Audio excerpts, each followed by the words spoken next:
We had a question pop in. It was, how do you break out of the constant learning trap and actually transition into massive execution mode? So I love this question. Out of everybody, I want you to kind of think about, have you been in that trap where you're learning and learning and learning, and then are you actually doing? There's a difference in learning and in doing. So how do you break out? So the first thing I want to ask this person is, what are you avoiding?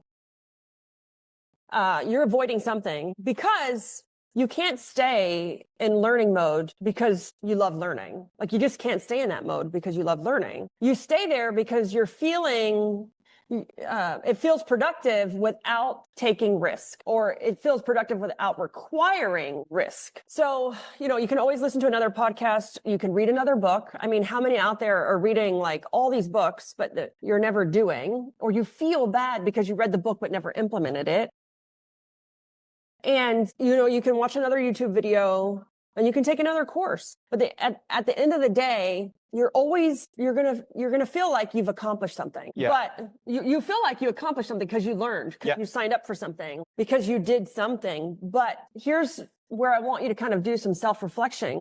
At the end of the day, it feels like you accomplished something, but your business didn't change. And that's what we anchor to now is, was there an output of results? Was there something that was delivered? And so that could be why your business is stuck. You're like learning, but what are you avoiding? I personally went through this. I was like a learning junkie. I was trying to keep up with every book, every course, every call, everything. And because I owned multiple verticals, I was in something for cleaning and something for software and something for lawn care. And I was 100% avoiding the doing.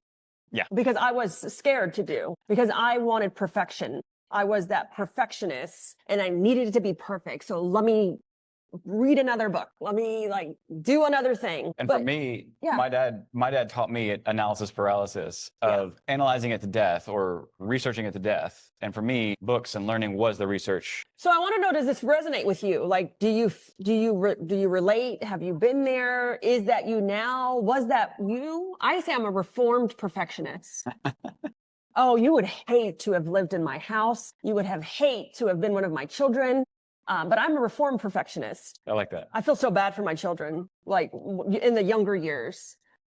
Now I'm just like, I don't care, like, do whatever you want. Because you can only control so many things. Yeah. And so going back to, reading another book, watching another podcast, another module, another course, another YouTube video, you felt productive in that moment, right? You felt like you accomplished something, but did the business change? Did the business move, right? Did it make the boat go faster? I love that movie of the roll team, right? Yeah. From every uniform they pick to the lacquer they put on the boat. Because here's the thing, execution is different. Just because you learned something doesn't mean you did anything. Execution, and I want everyone to remember that word, execution, right? That's different than learning. That's actually even different than doing. Yeah. Can I ask you a question? You're going to say yes.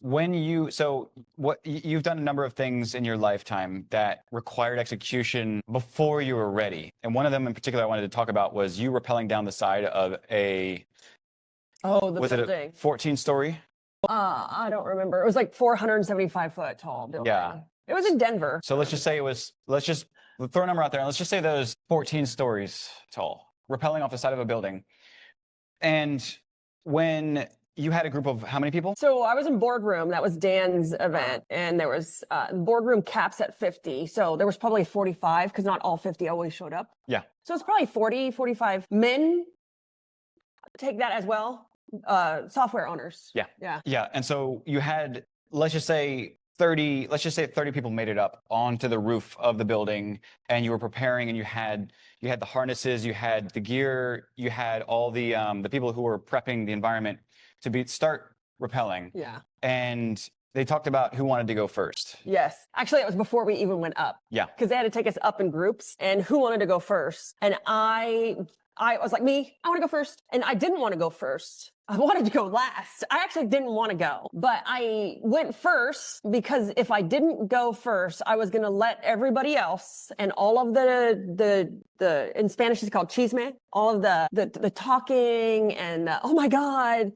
it was so scary, or like, I was going to let it get in my head. Yeah. I was going to get in my own head, versus if I went first, I was in the very front and I couldn't see nobody's face. I couldn't see nobody's reaction. I couldn't hear anybody like saying anything. And so I was like, I want to go first. And so I was very adamant that I want to be in the front so that I couldn't let anyone behind me affect my decision to do it or not. Well, I had to do it. Yeah. Well, you didn't have to do it. It was optional. But when you pay that much money to be in a group, and you're one of the only women to have ever been in that group, was I trying to prove a point? Yeah, to myself. Yeah. That I can earn my space in this group. Not to anybody else. It was to me. But I thought that was just a stark example of execution Before you're ready. before being ready. Well, I have a little bit of part to talk about it. Yeah. On that. Especially when you're rappelling down and there's wind and It was windy. It was windy, and that was the first time in my life they ever said I was too light because the wind was like banging me against the building. I was like, oh, I didn't weigh enough. So, back to execution. That's doing. It's the act of doing with a result, with an outcome. So just being busy isn't execution either. Just learning is not execution either. Execution requires making a decision before you have an answer. We're all, especially women, we need the answer before we can make the decision. But in business, you may not know the answer. You have to be willing to make the decision before you know the answer. And I think that's the mom in us, or the women, or like the woman, or a lot of women are very nurturing by nature and we want to take care of everything. Men don't have as much issue taking risk or making a decision before they have the answer. Most men, right? I think it's just genetically the way we're kind of built. Jokingly, they say that we have a one-track mind, but in reality, it actually is that very specific on what it is that you're doing. Yeah. So when it comes to how do I get out of the learning mode and more in the doing, right? And the actual massive execution mode, that is how you grow your business. That is how you change your business. It isn't by learning more. I can guarantee you, I know everyone in this group, we have all paid a great amount of money to learn. And if we just took what we've learned and implemented it, that needle would move forward. So the one layer deep view, or how do we like really nail this down, is, clarity doesn't come from learning more. It comes from implementing more. Yeah. Doing more. And so I had the season of like being a dropout. I dropped out of everything because I saw that I was using learning as a deflection of an avoidance of doing. And so it hurt my feelings to drop out of everything because I felt like I was a loser. But that is when you saw massive transformation between me and Chris. Yeah. One of the things was easy to drop out of because Dan closed Boardroom. It was honestly, it was the perfect transition for us to close that because Dan Martell started as a software coach. Yeah. Right. And that's how we got introduced to him 5 years ago. And then he became uber famous. And he always says, you have to be a specialist before you can be a generalist. And he was that specialist. Yeah.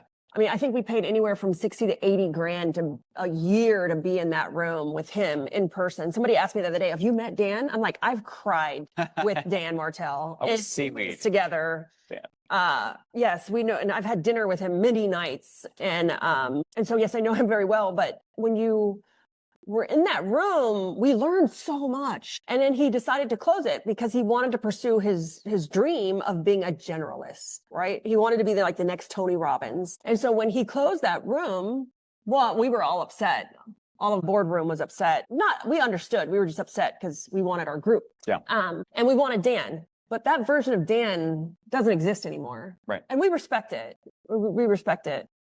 And so when he closed it, he gave us the opportunity to go to Quantum, which was his more general business group. And me and Chris, we decided that, you know what, we need to step back. We've learned so much and we need to start doing. We need to start executing. And that is when you saw like massive transformation between Chris and us and the softwares and like just personal growth in our lives, in our marriage. Because I love learning, but learning can be an endless dark hole of like when is too much versus when is enough. Yeah. And so most people think they need more strategy, like just one more strategy, just one more thing before I get started. But in reality, you need less. Yeah. And I want to challenge my marketing team. You know, we reposition them and, you know, I hear they're learning. And I had a call the other day with Rexy. I said, okay, but when's enough learning and we have more doing? There's that balance. And we have to understand, yes, we need to learn, but we also need to do. Yeah. And so you don't need one more strategy to get started. You don't need one more thing. You need less things because you need more time to execute. Yeah. So that's the, I always take it back to, that's the one layer deep, and the how it got distilled down in writing the book is, number one is alignment of what do I really need, or what does my business really need right now? Intention is cut the bullshit, remove anything that is not actually necessary. Ask yourself again, is this really what my business needs right now? And then just do it. Yeah. And here's one thing I want. How many of you guys feel like you have 500 different projects? They're like halfway done. And you're like, you started this, but didn't finish this one. And then this one's going and ooh, yay. I'm sorry. I just saw a message from Organize It. They booked an organizing and a deep clean. And how many of you guys feel like you have all of these halfway things done, but nothing's like complete, where you just have like a whole bunch of half-assed stuff done? Because that was me. I'd have like a little bit of onboarding done, but then I'd get over here and I'd do that. And then, oh yeah, I need to do customer journey. And then we need to do sales process. And I'm looking at Chris's computer and so I see the eyes in the chat. So here's one thing I want everyone to just kind of think through. And it's every new book, every new podcast. And hey, I got a book, so read it. And I have a podcast, so listen to it. But every new book, every new podcast, every new course, every new thing resets your focus. It resets your focus. And so instead of finishing something that you had started, you're chasing after the next shiny thing, the next shiny idea, instead of finishing what we had started. So you guys all hear about me having to lock myself in a hotel room to get things done. And I do. I have an 8-year-old. Like we were just talking, me and Lindsay were like, the amount of questions. And mom, when are you gonna be done? And mom, why is this? And why is that? And when can we go to the store? And I want an ice cream. And I'm like, oh my God. And then we have employees, and then we have like projects that we're doing. And my focus, I've noticed, I've stopped the learning and I'm doing, but now I'm doing and I'm getting pulled in 100 different directions. So it goes back to how I originally got my focus, was locking yourself in a room. And that's the deep work mode. That's the pure execution. Yourself, because you need to see your execution in motion. Yeah. In 2 days, it was in 1 day. I built a whole entire onboarding flow sequence, 3-hour onboarding orientation video, every step, every process, the whole way done. Bow. Yeah. Meanwhile, it took me 6 months of me saying I was going to do it versus and saying I needed to go learn more to do it. In reality, I didn't. I just needed to do it. Yeah.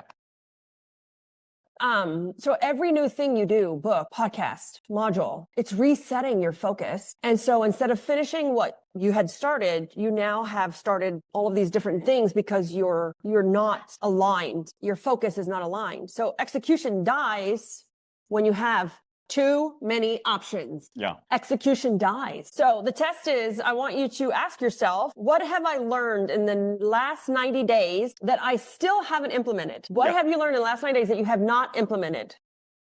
Don't learn anything new until you've implemented those things. It's a challenge. Here on this call, you're not learning anything new. I'm telling you to get your shit focused and get together. But your business probably doesn't need another new idea. Business at its core is actually extremely simple. Yeah. It is. You don't need another new idea. So it needs courage. You need the courage to finish the things that you've started because it takes a risk. Yeah. You may not know how to do it. It may be wrong, and that's okay.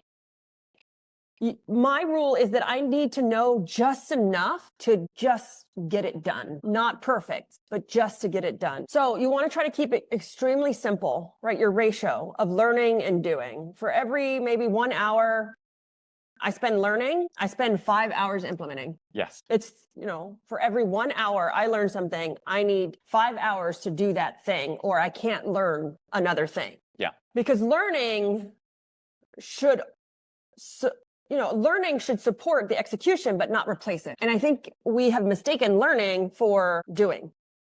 Yeah. Along the way. So you can also use Leia to brain dump into Leia, right? To kind of organize that, to put it on the Leia boards.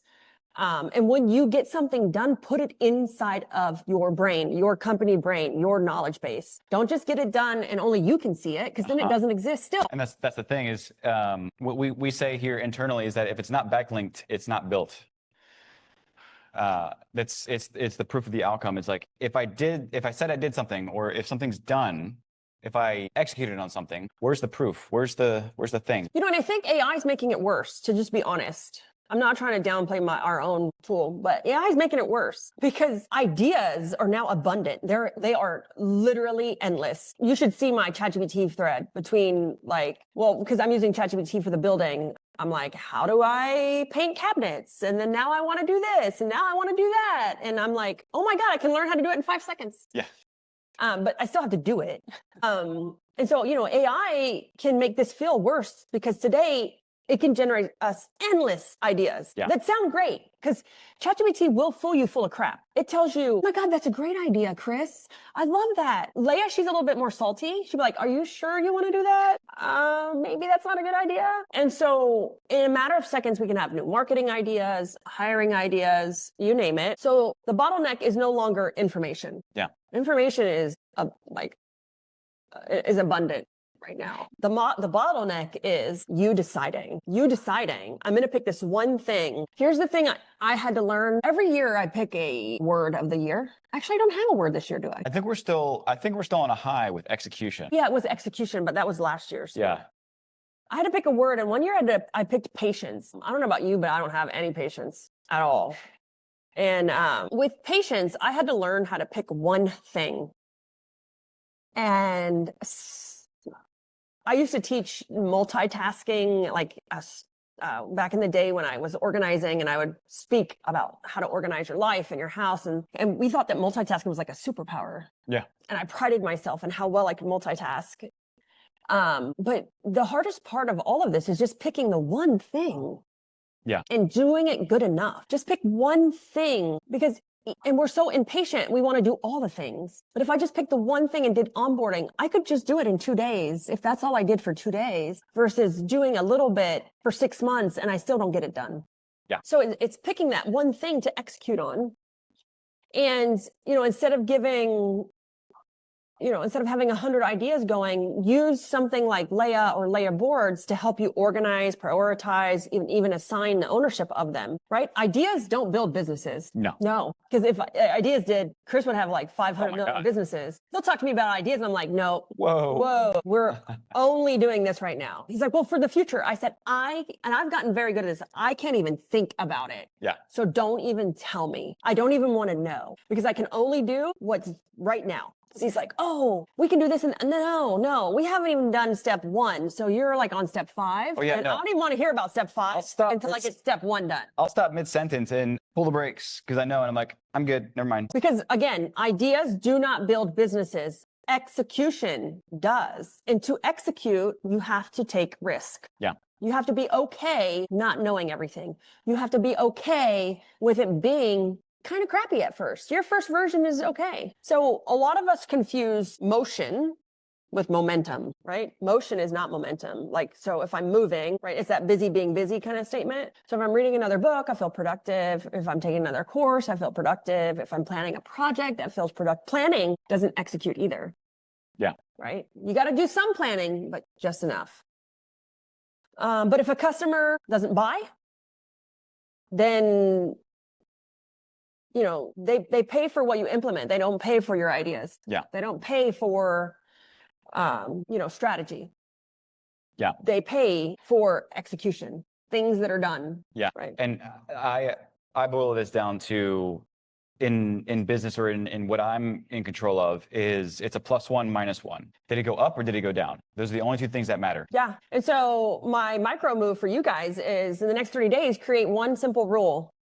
No new ideas. That's really easy. No, You say it's easy. new ideas until I have fully implemented, right, that one project. Just pick, my challenge was pick one, but no new ideas. None. Just have a place to brain dump your ideas. Yeah. But here's the thing. I don't show them to my team. No new ideas until one current idea is fully implemented. pick that current, like if I need to remake onboarding, I need to make my whatever, no new ideas, none. If I see you talk about something on social media, I'm going to come back. It's like, did you finish your X, Y, and Z yet? No. And that's hard, but that's what happens when we pick up another book or we listen to another podcast. Oh my God, that's a great idea. I want to do that. Yeah. So no new ideas. I love Linnell, by the way. She said, easier said than done, but I'll hold myself down.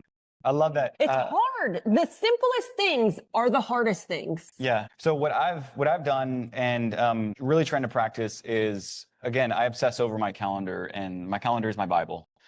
And what I've done a lot of times is with the team, and I need to keep doing this more, I'll be honest with you, is scheduling time blocks. These are what we call like asynchronous meetings. You don't actually have a meeting, but you have a time block there. You add somebody to it. There's a specific purpose and a specific outcome or end goal. And you lock yourself to that time. You lock yourself to that day. And then you have somebody there who's able to call you out if you didn't get it done.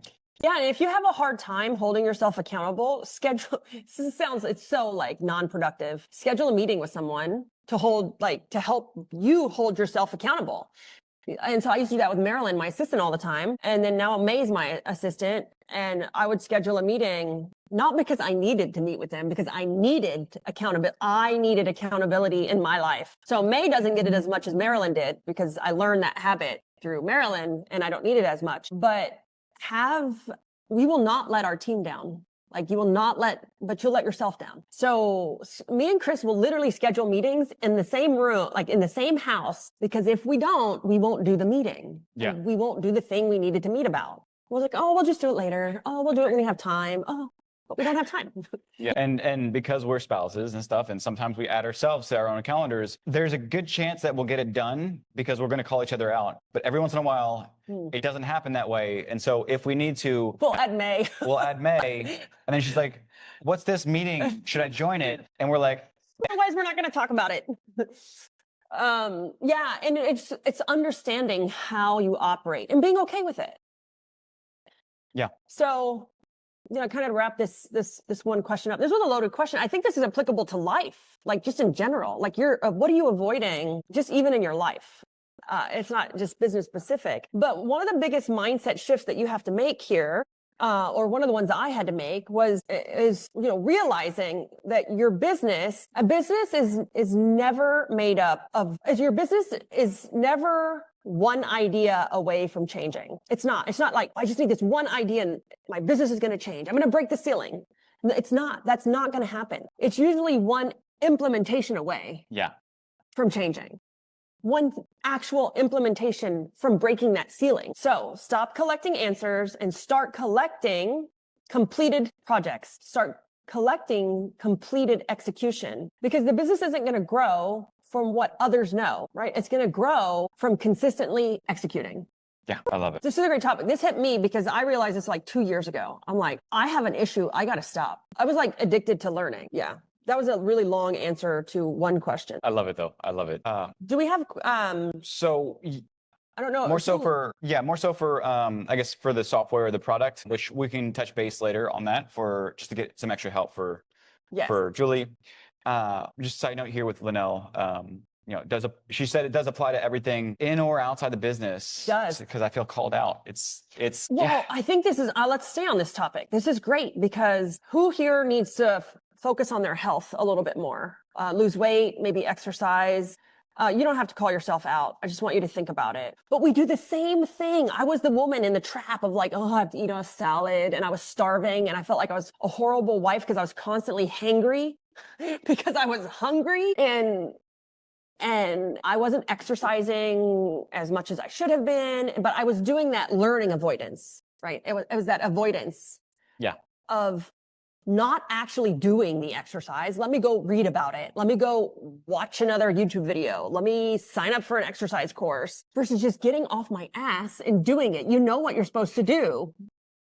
And I didn't want to do it. And I was avoiding it by, again, learning another thing, another YouTube video, following an exercise guy. I follow Ryan Reed on social media. Oh my gosh. He is amazing. But he's entertaining. So I'm like, I'm watching Ryan. Well, I wasn't actually exercising. I was just watching him because he was entertaining. So I felt accomplished. Like, I watched a video on abs, Chris. But I didn't do the exercise on abs. Yeah. And so the same thing goes with food. I was busy learning about how to eat right versus just eating right. Yeah. At its core, you're right. It applies to everything, even in life. We're using certain things for avoidance versus just solely doing that thing, walking, eating right, taking time for yourself. You know, one of the things that me and Chris struggle with is, balancing, like not avoiding, this is gonna sound funny, our 8-year-old. Right. Well, we do avoid her, but it's also like giving her the proper attention and time. We avoid her because of the questions. Yeah. But she's like, you're trying not to avoid her, but how do you actually just, instead of putting her off, saying, let's just go to the park. Let's go swimming. Yes. Doing the thing, because that gets the outcome as what she wanted was attention or time with us. Yes. And this is so important to me because I was somebody who would obsess over not now with working. And so the reason why I was looking at my phone as Libby was talking is because I was pulling up on, you probably won't be able to see it on my alarms, is what we call, this is our unbreakable truth, is setting alarms that anchor to the outcome, not to the action. And what I mean by this is with the idea of our 8-year-old daughter, is instead of saying, we'll play later, we'll do it later, we did 2 things. Number 1 is that I scheduled a time with her to say, great, what I'm going to do is schedule an alarm at 5 o'clock every single day to go ahead and stop working and to go ahead and hang out with you for an hour. And what does she do? She remembers everything. She remembers everything. Everything. And now what we've locked in is accountability, and she's holding me accountable and say, Yeah. Because I said that my alarm's going to go off, and then she'll hear this ding. Chris is using her like May. Yeah. And so she'll hear this ding, and she'll be like, what was that? And she'll come in from the other room, but she'll patiently wait for that time too. So it's a double, it works 2 ways. And she's learned how to add things to her calendar because she has a Gmail account. We control it, but she can add things to her calendar. She can set alarms. And so it's teaching her, but Chris is using her for accountability because otherwise he won't stop working. Yeah. Right. But he's using that. If you tell her, she will hold you accountable versus if you don't tell her, she doesn't know that you're letting her down because she didn't know. Right. Yeah. But I love this comment here, Nicole's, that if she's the only one learning, she's holding all of the knowledge. And now how do you do it all? And so this is the whole reason why Leia exists, to be honest. And it will take you time to get it out. It will take you time. But again, it's the same challenge. It's one thing at a time. The more knowledge we continue to soak in, the less we can stay focused. And I didn't realize that. Has anyone told you that the more you learn, the less focused you are? We thought that learning created focus. Yeah. And also here's the other, and I don't want you to stop following anyone at all, because I think there's great coaches and great people out there. But the more different people you learn from, the less aligned you are, because everyone teaches in a very particular way, or they teach their way. And so if I experienced this because I was in like learning from Dan Martell, then I was learning from Debbie Sardone from cleaning, and then I was learning from Jonathan Potocznik in lawn care. And I love them all 3 for different reasons, but then they were all teaching, let's just say, employee onboarding in a very different way. And then you're even more confused because you're like, oh my God, I need to build my employee onboarding, but which way do I do it? Yeah. And so the more different people that we allow into our learning, probably the less aligned we're going to be on how to execute versus if you just set down yourself with a piece of paper. I'm talking old fashioned piece of paper, and wrote it out. Do not hit software first. You know that for me, always write it out, map it out. Once you have that one thing you want to do and you have it just mapped out, Leia boards are good for that because they're more project-based. Map it out on paper first, then hit software. And I don't care what software you hit, then go to the software. Most people try to build that project, that one thing on software first. And that's typically how you fail, or you get a system that you don't like that doesn't work the way you want it to. So always, always, always pen to paper, always. I can't stress that enough either, because it's just the way that our brains work is spatial recognition. Your brain mentally knows where things are when it's on a physical plane, physical space. Yeah, it's digital. there's something about, and I've tried writing on an iPad, and I do on an iPad for teaching, like to the group. But when I'm working myself, like writing things out, I'm not a map kind of person, because with the aphantasia, I can't visually see it in a flow, in a workflow. So I'm a top down person. I'm a list kind of person, and then I can put that list in order. People like Rico, dude, that guy can make a workflow like nobody's business. He can understand workflows. He's made workflows for me. I was like, dang, that was really good. I could never in a million years make it. So also, don't think that you have to make everything. Don't undermine or underestimate the ability of your team and the people on your team, because they might know how to do things better than you. And I love this topic as well, because I know that there's a lot of team members who, again, are leadership or leadership in the making, who are also on this with us. And they're already taking the next steps of that. Yeah. And now I'm assuming, and I'm just gonna throw this out there, is that you probably have ways that you're also teeing up execution for people that you also oversee. Well, here's why I want to challenge you to lean into your team to help you make something. I told Rico today, hey, I need to hire somebody, and I told him what I was looking for. And the one thing that they needed to have was a general knowledge on business architecture, like how things work together. How do they connect, right? And so I challenge you to ask your team.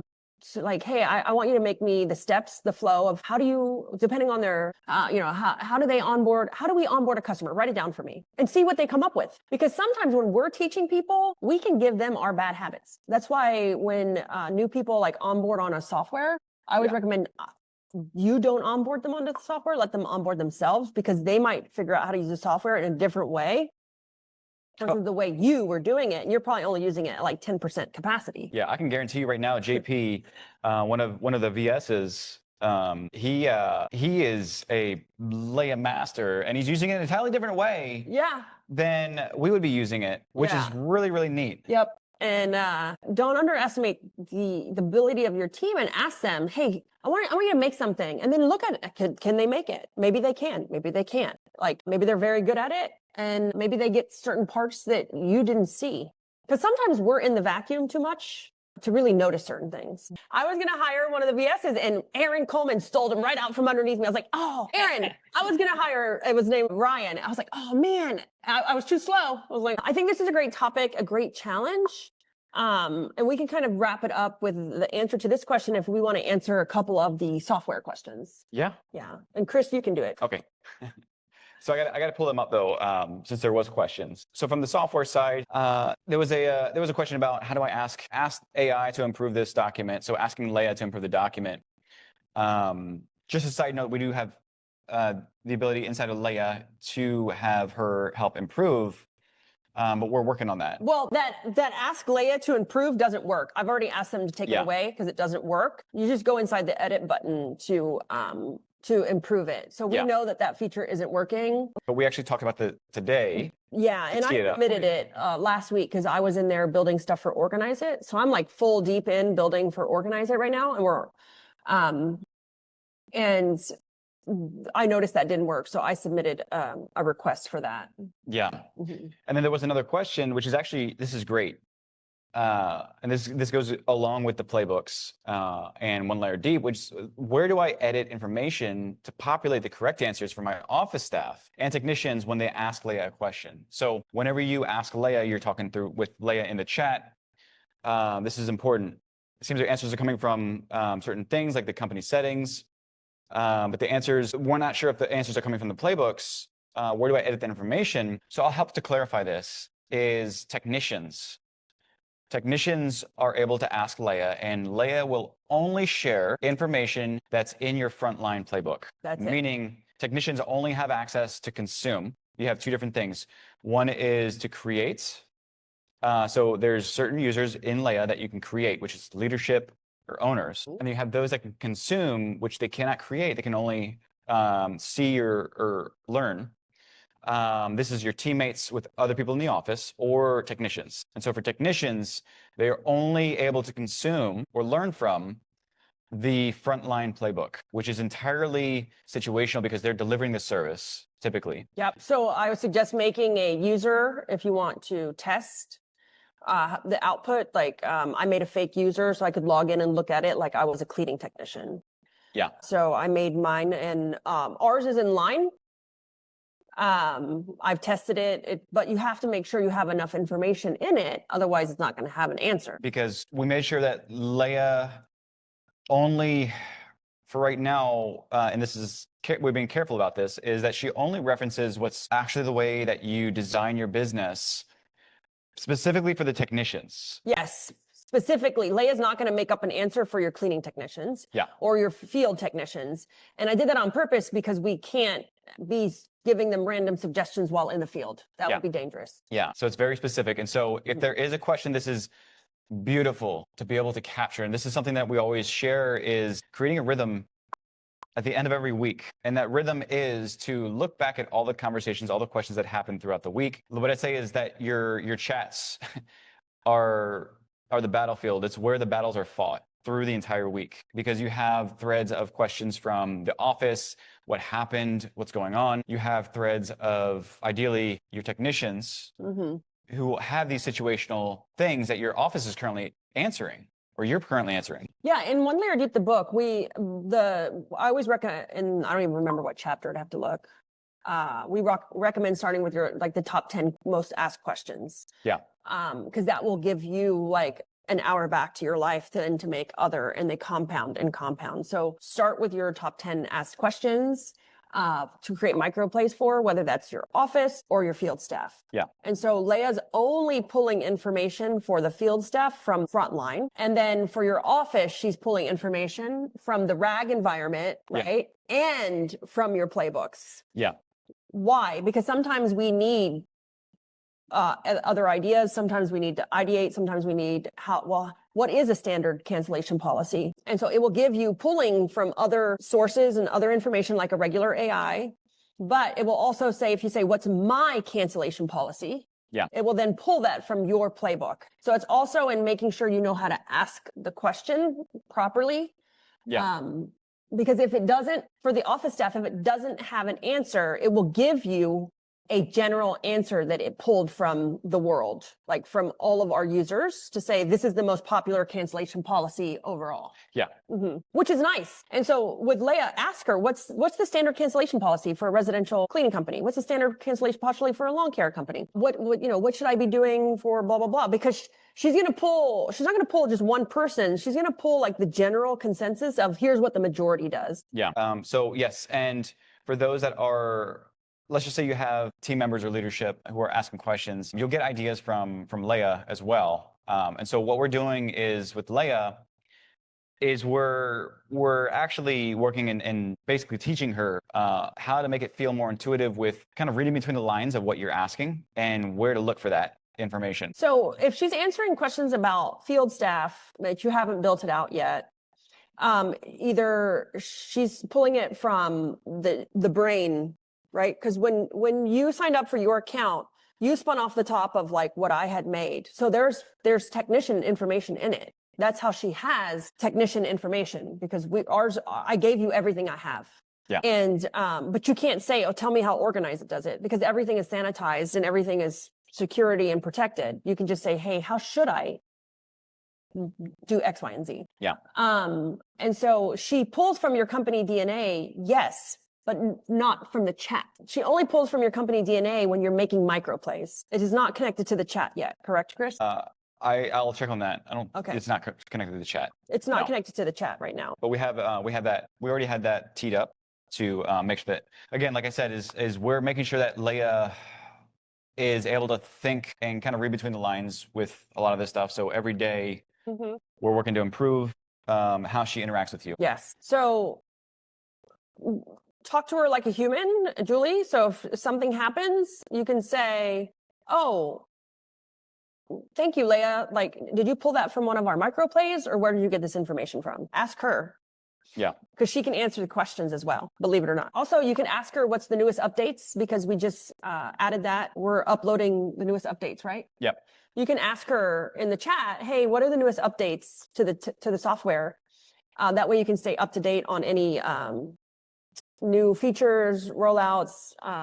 The permalinks the multi-tenant login. So if you have multiple businesses is done. They're just in testing mode. So they're supposed to be testing this week. Hopefully it'll be released in the next few days, but it is done for the most part. Yeah. We have to test everything before we release it. Yeah, great. And I see that JP had shared, that's great in reference to what Julie had said is we tested our fake technician account. So they went and created a technician account to look and feel and see how it's working. Yep. And ask a question exclusively inside the back office playbook. And so the back office is like your office and that stuff. But it couldn't provide that exact thing on Leia. And so just making sure that we have enough context in the front line for delivery of service so that she's able to pull that for you. Yep. And when I say enough context, you don't have to have it perfect before you can release it to your technicians. Answer the top 10 questions they ask, and that's enough context. Yeah. Like that's a great start. What are the top 10 questions I answer every day? You don't know how many business owners come to me or message me like, I'm so tired of answering the same question over and over and over. Like that is the whole point of it. And so answer the top 10 questions first, and that will give a decent amount of context for your cleaning technicians. And if you don't know how to answer it, ask Leia. You ask her, what are the top 10 questions? Yeah. So back to the rhythm of every week, look back at the conversations that happened. For some of you that are using Slack or Google Meet, and I think even the paid business WhatsApp, you're able to actually download export your chats, your chat history, as long as it's not in DMs. So if you have, again, we have a no DM culture. If the battles are being fought behind closed doors, you don't have access to that info. If they're being fought in the DMs, then you can't pull that info. But you download or export, and then you can go ahead and dump in that transcript, that export, that file, and ask Leia to give you a breakdown of the top 10 issues. And then after she gives them to you, say, okay, help me fix them one by one. Help me create a microplay for each one by one. Awesome. If you ever need some extra help, always feel free to schedule another call with Willie. That will be probably for some one-to-one help. Yeah. Mm-hmm. All right, guys, great call. We only really got to one good question, but it was a good question. Yeah. And so I want to challenge you to pick one thing, and you can't learn anything new until you get that one thing done and just done enough. That's it. Done enough. So no new learning until you've implemented the one thing that you chose. It's a challenge and it'll be hard, but I think you will then, and I think that's also why do you guys ever have that where you feel like just defeated? You feel like you're not accomplishing anything. You feel like, why is everybody else able to do this and I can't do it? We're doing it to ourselves. By every time we start a new thing and we don't finish it, and we have all these things going and we're not finishing any of them, it's like eroding our self-confidence that we have in ourselves. And then that starts to affect the business and the business decisions and the courage we have to make decisions and the ability to take risk. And so we're slowly chipping away and eroding at that confidence that we have, that self-confidence, versus if I just got one thing done and you're like, yes, it's done, I can check that box. I love that, checking that box. Yeah. And so those small wins compound over time and creates more and more movement and momentum, right?